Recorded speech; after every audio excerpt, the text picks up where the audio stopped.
नमस्कार दोस्तों, crescent education classes में आप सभी का स्वागत है। दोस्तों आज की वीडियो में हम बात करेंगे एलटी चयनित छात्रों की। एलटी चयनित छात्र करने वाले हैं दोस्तों महारैली। हम उन सेलेक्टेड कैंडिडेट्स की दोस्तों बात कर रहे हैं जिनका अभी तक कोर्ट में दोस्तों मैटर चल रहा है। इनका डॉक्यूमेंट वेरिफिकेशन भी अभी तक नहीं हुआ है। LT Hindi, LT physical education और एलटी एसएसटी के छात्रों की यहाँ पर दोस्तों बात हो रही है। तो अगर आप भी इनमें से किसी सब्जेक्ट से बिलोंग करते हैं और आपका सिलेक्शन हुआ है तो आप भी इनकी मदद कर सकते हैं। इसके बारे में डिटेल में जानेंगे। इसके अलावा अशासकीय स्कूलों में आयोग या एजेंसी से होंगी नियुक्ति। आप जानते हैं भाई अशासकीय स्कूलों में भर्ती में किस तरह का घपलेबाजी वहाँ पर चलती है और सिलेक्शन के दौरान वहाँ पर पैसों की डिमांड की जाती है। तो अगर इसमें आयोग या एजेंसी से अगर नियुक्तियाँ होंगी तो इससे बेस्ट कुछ भी नहीं हो सकता है।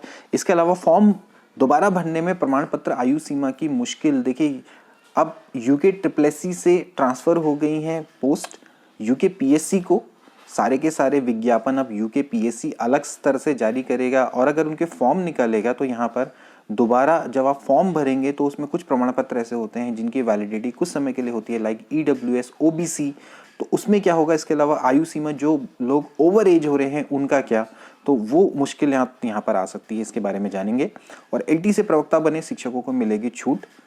हम यहाँ पर दोस्तों बात कर रहे हैं उन कैंडिडेट्स की जो कि प्रिंसिपल के लिए अप्लाई करेंगे और एलटी से अगर वो प्रवक्ता बने हैं तो कुछ ड्यूरेशन उन्होंने तय की होगी तो उनको पक्का यहाँ पर छूट मिलने वाली है। तो इसके बारे में डिटेल में जानेंगे।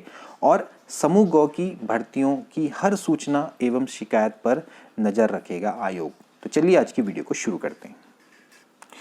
सबसे पहले दोस्तों हम बात करेंगे एलटी चयनित छात्रों की। यहाँ पर देखिए इनका स्लोगन है, छात्र शिक्षक मांग रहे हैं जबकि चयनित शिक्षक सड़कों पर हैं।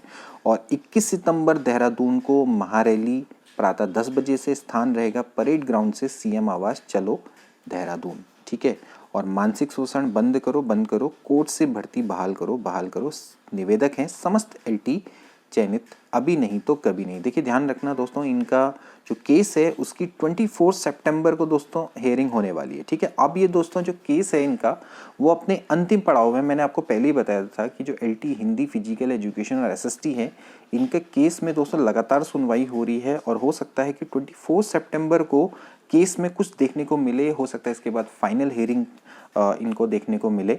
तो इसलिए उससे पहले दोस्तों ये सरकार पर एक प्रॉपर दबाव बनाना चाहते हैं ताकि इस केस को जल्द से जल्द खत्म किया जा सके और ये जो डिसीजन है वो इनके फेवर में आए। तो आप लोग भी दोस्तों इनकी मदद कर सकते हैं। 21 सितंबर देहरादून महारैली है प्रातः 10 बजे से, तो वहाँ पर आप उपस्थिति अपनी दर्ज करा सकते हैं। इसके अलावा दोस्तों इन्होंने कुछ और फोटो प्रेषित की है। इन्होंने देखिए पूर्व में भी कई सारे ज्ञापन इन्होंने प्रेषित किए, कई लोगों से दोस्तों मिले, कभी धन सिंह रावत से मिले तो कभी ये पुष्कर सिंह धामी से मिले, लेकिन इनको सिवाय आश्वासन के कुछ नहीं मिला। इसके अलावा देखिए सुबोध उनियाल से भी मिले। ठीक है, कई सारे लोगों से मिले। उसके अलावा देखिए इन्होंने भर्ती के लिए इन्होंने धरना तक दिया, सड़क पर बैठे। ठीक है, लेकिन अभी तक इनको कुछ भी न्याय नहीं मिला है। ठीक है, तो आप देख सकते हैं कि अगर आप इनकी मदद करेंगे तो उससे इनडायरेक्टली डायरेक्टली आपको ही फायदा होगा। अब दोस्तों हम बात करेंगे अशासकीय स्कूलों में आयोग या एजेंसी से हो सकती हैं नियुक्तियां। देखिए शिक्षा सचिव रविनाथ रमन की अध्यक्षता में 5 सदस्यीय समिति का गठन किया गया है और यहाँ पर देखिए विधानसभा और यूके ट्रिपल के माध्यम से भी भर्तियों में गड़बड़ी के बाद अब सरकार अशासकीय स्कूलों एवं महाविद्यालयों में पारदर्शी नियुक्तियों के लिए विकल्प तलाश कर रही है। इसके लिए शिक्षा सचिव रविनाथ रमन की अध्यक्षता में 5 सदस्यीय समिति का गठन किया गया जो भर्ती किस माध्यम से कराई जाए इस संबंध में मुख्य सचिव को अपनी रिपोर्ट सौंपेंगे। ठीक है, तो यहाँ पर ये दोस्तों सोच रहे हैं कि किसी एजेंसी या फिर आयोग के माध्यम से इसको करवाया जाए, क्योंकि अशासकीय स्कूल एवं महाविद्यालयों में इन दिनों शिक्षक और कर्मचारी की नियुक्ति की प्रक्रिया चल रही है, लेकिन पिछले कुछ समय से इनमें होने वाली नियुक्तियों में लगातार गड़बड़ियों की शिकायत आ रही है। नियुक्तियों के लिए मोटी रकम की मांग करने एवं साक्षात्कार के दौरान अंकों में गड़बड़ी की अक्सर मिलने वाली शिकायतों को देखते हुए सरकार अशासकीय स्कूलों एवं महाविद्यालय में होने वाली नियुक्तियां किस माध्यम से हो इसके लिए विकल्प तलाश कर रही है। ठीक है, तो दोस्तों ये बहुत अच्छा कदम हो सकता है कि जो अशासकीय स्कूल हैं, अशासकीय स्कूलों में तो आप जानते हैं दोस्तों किस तरह से भर्ती घोटाला यहाँ पर होता है और इस भर्ती घोटाले को रोकने का एक ही मात्र उपाय है कि इसकी जो भर्ती का जो मतलब जो जरिया है वो स्कूल प्रबंधन से हटाकर इसको किसी आयोग या किसी एजेंसी के माध्यम से इनकी भर्तियां करवाई जाएं, तभी दोस्तों यहाँ पर जो धांधली है वो रुक सकती है। ठीक है, तो यहाँ पर देखिए अशासकीय स्कूलों में शिक्षकों के नए पद सृजित करने पर रोक लगा दी गई है। जो खाली पद है उनमें भर्ती चल रही है। इन स्कूलों और महाविद्यालयों में भर्ती का माध्यम क्या हो, इस पर अध्ययन किया जा रहा है। रविनाथ रमन शिक्षा सचिव का ये दोस्तों बयान आ रहा है। इसके बाद दोस्तों अगली न्यूज़ है, एलटी से प्रवक्ता बने शिक्षकों को मिलेगी छूट। देखिए यहाँ पर बात चल रही है दोस्तों, हम प्रिंसिपल भर्ती की दोस्तों बात करें। जब से दोस्तों जो 50% प्रिंसिपल को विभागीय परीक्षा के द्वारा भरने का दोस्तों जब से आदेश आया है, तब से काफ़ी विवाद चल रहा है। अब ऐसे में दोस्तों इनको एलटी और लेक्चरर और हेडमास्टर ये दोस्तों आपके ग्रुप में बढ़ गए हैं। एक ग्रुप हो गया है लेक्चरर और हेडमास्टर का। हेडमास्टर भी वैसे देखा जाए तो कटे हुए हैं, क्योंकि ये भी चाह रहे हैं कि क्या कहते हैं लेक्चरर को मौका ना मिले इस भर्ती में। ठीक है, तो ये चाह रहे हैं कि 50% जो पद हैं सीधी भर्ती में भी इनके रखे जाएं। ठीक है, यानी कि जो विभागीय भर्ती है। और लेक्चरर तो ऑफकोर्स चाह ही रहे हैं कि उनको पूरा का पूरा मौका मिले। और जबकि एलटी है उनको तो इससे बाहर ही कर दिया। ठीक है, एलटी वाले कह रहे हैं कि भैया हम एलटी सेलेक्टेड कैंडिडेट्स है, तो हमको प्रिंसिपल बनने का मौका क्यों नहीं दिया जा रहा। इसमें केवल मौका लेक्चरर और हेडमास्टर को दिया जा रहा है। ठीक है, लेकिन अभी तस्वीर यहाँ पर से निकल के आई है कि जो बंदे एलटी से लेक्चरर बनेंगे, ठीक है, एलटी से लेक्चरर बनेंगे, क्योंकि कम से कम 10 साल बन लगते हैं, तो उनकी जो 10 साल की सेवा है उसको काउंट किया जाएगा। एक्चुअली जो लेक्चरर से जो प्रिंसिपल के लिए वही लोग ट्राई करेंगे जिन्होंने 10 साल हो गए होंगे लेक्चरर बने हुए। ठीक है, तो अब एलटी वाले ये कह रहे हैं कि भाई पहले हम एलटी से लेक्चरर बनेंगे 10 साल, फिर उसके बाद अगर आप बोलोगे कि भाई 10 साल की सेवा करो लेक्चरर में पूरी, तो 20 साल तो ऐसे ही लग जाएंगे, फिर उसके बाद हम प्रिंसिपल के लिए ट्राई करेंगे। तो यहाँ पर दोस्तों कुछ इस टाइप की चीज़ निकल के आई है कि अगर आप एलटी से लेक्चरर में अगर आपको 10 साल लगे हैं, तो इन जो 10 साल है इनको कुछ काउंट किया जाएगा और इनको कुछ राहत यहाँ पर दी जाएगी। कुछ इस टाइप की दोस्तों यहाँ पर न्यूज़ निकल कर आ रही है। ठीक है, तो यहाँ पर दोस्तों यही चीज़ है कि जो अभी प्रमोशन मतलब कि जो ये विभागीय भर्ती जब ये होगी, तो इसमें होगा क्या कि प्रवक्ताओं को तो केवल 10 साल की पूरी सेवा मिलेगी और उनका कहना है कि 10 से 15 साल की जो लंबी सेवा के बाद एलटी शिक्षकों को प्रवक्ता में प्रमोशन मिलता है, और फिर 10 वर्ष की सेवा की अवधि को अगर वो जुड़ जाएगी तो फिर उनको मौका नहीं मिल पाएगा। तो इसमें कुछ ना कुछ दोस्तों इनको राहत जरूर मिलने वाली है। ये थोड़ा सा नियमावली में थोड़ा चेंज हो सकता है। ठीक है, तो ये थोड़ा सा यहाँ पर चेंज होने वाली बात की जा रही है। अब दोस्तों हम बात करेंगे फॉर्म दोबारा भरने में प्रमाण पत्र आयु सीमा की दोस्तों मुश्किल हो सकती है। अब हम बात कर रहे हैं यहाँ पर देखिए, जब फॉर्म अगर दोबारा से रिलीज़ की जाएंगे यूकेपीएससी के द्वारा, क्योंकि अभी नई सिरे से भर्तियाँ हो रही हैं शुरू, क्योंकि भाई सीधी बात है कि जो UKSSC है उसने अभी हाल में ही आपने देखा कि भाई सारे जो विज्ञापन है उनको निरस्त कर दिया है, उसको ट्रांसफ़र कर दिया है UKPSC को।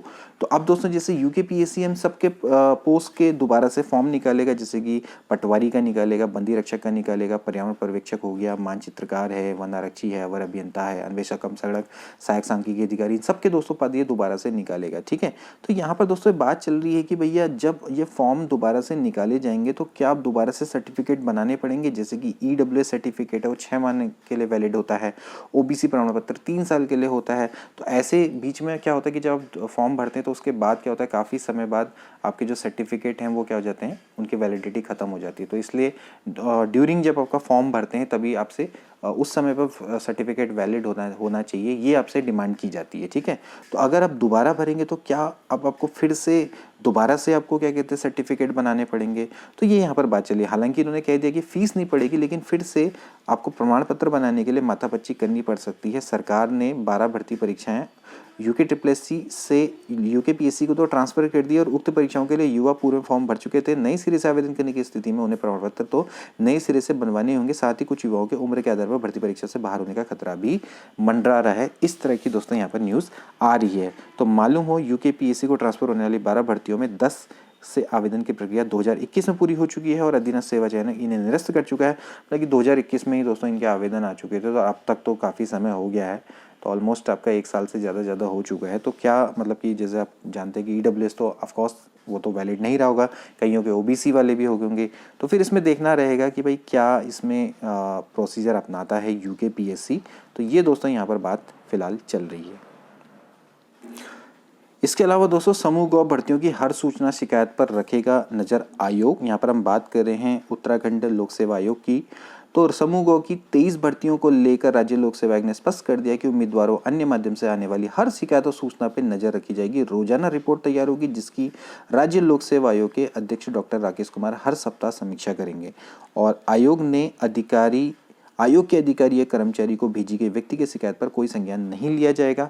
आयोग के सचिव गिरधारी सिंह रावत ने भर्तियों से जुड़े उम्मीदवारों की शिकायतों और सूचनाओं का संज्ञान के लिए ग्रीवांस रेड्रेसल सेल का दोस्तों गठन किया है और इसमें ऑफलाइन व ऑनलाइन शिकायतें ली जाएंगी। ठीक है, तो अगर कोई भी शिकायत आती है, कोई भी गड़बड़ी आती है तो उसको यहाँ पर देखा जाएगा। ठीक है, इसके अलावा देखिए ऑफलाइन व ऑनलाइन दोनों शिकायतें ली जाएंगी। ऑफलाइन शिकायतों में पत्र, शिकायती पत्र, समाचार पत्रों के माध्यम से आने वाली खबरें, शासन की ओर से संदर्भित शिकायतें ली जाएंगी। ऑनलाइन शिकायतों की श्रेणी में टोल फ्री नंबर ये आपको दिया गया है या लैंडलाइन नंबर की शिकायतें आयोग की ईमेल आईडी जो आपकी है upschelpline@gmail.com के अलावा आयोग की वेबसाइट या ट्विटर हैंडल पर आने वाले शिकायतों को भी लिया जाएगा। ठीक है, तो यहाँ पर आप देख सकते हैं कि ये हैं और इसके अलावा इन लोगों को नोडल अधिकारी नामित किया गया है, जैसे कि अनुसचिव है पुष्पा बुदियाल, अनुराग श्रीवास्तव, आशीष जायसवाल और सुनील कुमार को अलग अलग अवधि के लिए नोडल अधिकारी इसमें नामित किया गया है। ठीक है, तो यहाँ पर देखिए निराकरण किस तरह से करेंगे। शिकायतों को लेकर नोडल अधिकारी सूचना हासिल कर आयोग के सचिव के सामने पेश करेंगे और शिकायतों या सूचनाओं का 1 सप्ताह में निराकरण करने के बाद संबंधित को सूचित किया जाएगा। और अगर शिकायत का संबंध में एक से अधिक उम्मीदवारों से होगा, अगर मान लेते हैं कोई शिकायत है जो कि कॉमन पाई जाती है, कई सारे लोगों की शिकायत है, तो इसे समाचार पत्रों के या वेबसाइट के माध्यम से प्रसारित किया जाएगा। तो यानी कि अब हर शिकायत और हर सूचना पे नजर रखेगा यूकेपीएससी। तो दोस्तों ये हैं उनके नंबर, मैं आपको पहले ही बता रहा हूँ। हम यहाँ पर बात करें जो एलटी चयनित छात्र महारैली करने वाले हैं, तो उनके नंबर मैंने पहले भी आपको शेयर किए थे। ये अनुज भट्ट है, इनका नंबर ये है, आप इनसे संपर्क कर सकते हैं। इसके अलावा गैरोला जी हैं, इनका भी नंबर ये लिखा हुआ है, यहाँ पर आप इनको संपर्क कर सकते हैं और महारैली में पार्टिसिपेट कर सकते हैं। मिलते हैं अगली वीडियो में। Till then take care and good bye.